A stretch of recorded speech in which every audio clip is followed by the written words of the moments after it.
সুপ্রিয় দর্শক আসসালামু আলাইকুম। জীবনের গল্পে আপনাদের স্বাগতম। ক্যামেরার সামনে দাঁড়িয়ে আছে এই মুহূর্তে একটি বোন, আমরা শুনবো তারই জীবনের গল্প। আসসালামু আলাইকুম আপু, কেমন আছেন? ওয়ালাইকুম আসসালাম। আসসালামু আলাইকুম ভাইয়া, ভালো আছি, আপনি? আলহামদুলিল্লাহ, আমি ভালো আছি। আপনি কোথা থেকে এসেছেন, নামটা কি বলবেন? আমি ঠাকুরগাঁও থেকে এসেছি, আমার নাম মিষ্টি ইসলাম। ঠাকুরগাঁ থেকে এসেছেন, আপনার নাম মিষ্টি ইসলাম। আপনার বয়স কত আপু? আমার বয়স 24।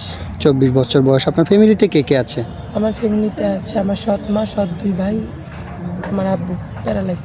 আচ্ছা ঠিক আছে। ইতিপূর্বে আমরা আপনার অনেক প্রতিবেদন নিয়েছি, অনেকেই ভিডিও ছেড়েছিলাম, তো এই পর্যন্ত আপনার কেউ দায়িত্ব নেয়নি? আমার দায়িত্ব নিয়েছে বলতে 2 জন নিয়েছিল, ওরা আবার নেওয়ার পর আমাকে কোনো খরচপাতি দেয় না, শুধু আমার সাথে ফোনে কথা বলতে চায়। মানে আছে না টাইম পাস, এটার জন্য যে ওনাদের ওয়াইফ কথা বলে না, এটা সেটা, এটার জন্য নিয়েছে যে আমার সাথে শুধু কথা বলার জন্য। তো ভাইয়া আমার একটা কথা কি, এখানে শুধু আমার কথা বলে তো আমার পেট ভরবে না, আমার লাগবে একটা এরকম মানুষ যে আমার খরচ দিবে, আমার খাওয়ার খরচ দিবে, আমার থাকার খরচ দিবে, এরকম একটা মানুষ আমার লাগবে।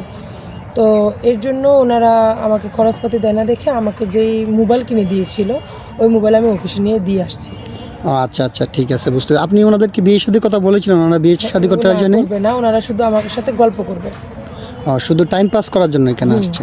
আপনি চাচ্ছেন না যে কারোর সাথে টাইম পাস করতে, আপনি চাচ্ছেন যে লাইফে একজনকে নিয়ে সারা জীবন থাকবেন। হ্যাঁ, যে আমার খরচপাতি দিবে আর আমার দায়িত্ব নেবে। দায়িত্ব নিলে ভাইয়া দায়িত্ব নেওয়ার মতো নেবে, শুধু একটা মোবাইল দিয়ে যে তাদের কাজ শেষ সেটা হলে তো আমার সাথে হবে না ভাইয়া। আমার 5 বছর বয়সে মা মারা গেছে, তো আমার বাবা প্যারালাইজ, আমার সৎ আমাকে বাসা থেকে বের করে দিয়েছে। এখন আমার থাকার মতো কেউ নেই। আমার মার ঘরে মা একা ছিল, আমার মামা মামি কেউ নেই, তো আমিও আমার মার ঘরে একাই, আমার তেমন কেউ নেই। তো এখন আমি যে কারো কাছে আশ্রয় হিসাবে যাব ওইটুকুও আমার আশা ভরসা নেই। আমি যে মারা গেলে যে আমার একটা কবর দিবে নিয়ে, ওইরকম মানুষও আমার নেই।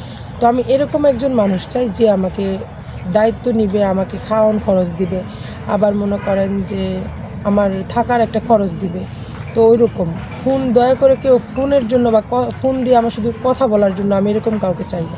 আচ্ছা ঠিক আছে আপু, বুঝতে পেরেছি। আপনি চাচ্ছেন যে যিনি আপনাকে বিয়ে করবে সারা জীবন যেন সে আপনার পাশে থাকে, আপনার দায়িত্ব নিলে এমন একজন ব্যক্তি নিতে হবে যে সব মানে আপনাকে বিয়ে করবে, তাই তো? আচ্ছা ঠিক আছে। যিনি আপনাকে বিয়ে করবেন ওনার বয়সটা কেমন হতে হবে? বয়স যেমনই হোক ভাইয়া, আমি আগেও বলছি বয়স কোনো ম্যাটার করে না। আমি ভালো মনের একজন মানুষ চাই।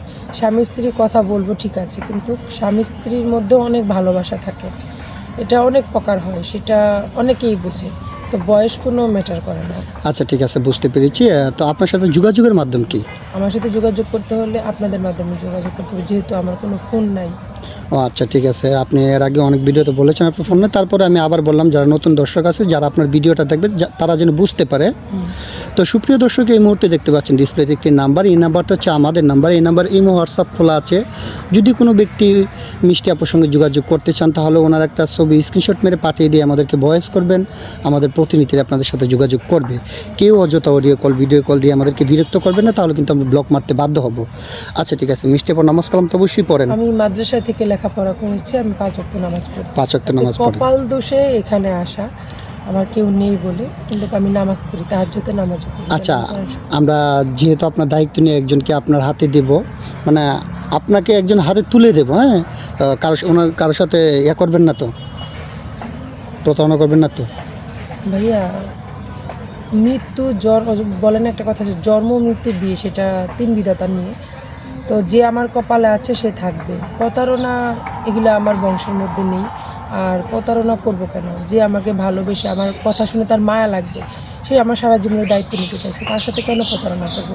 ওনার সাথে প্রতারণা করা মানে স্বয়ং আল্লাহ তাআলার সাথে প্রতারণা করা। আচ্ছা ঠিক আছে আপু, আপনি সুন্দর কথা বলেছেন। আপনার জন্য দোয়া রইল আমাদের। ভালো থাকবেন, সুস্থ থাকবেন। আল্লাহ হাফেজ। আসসালামু আলাইকুম।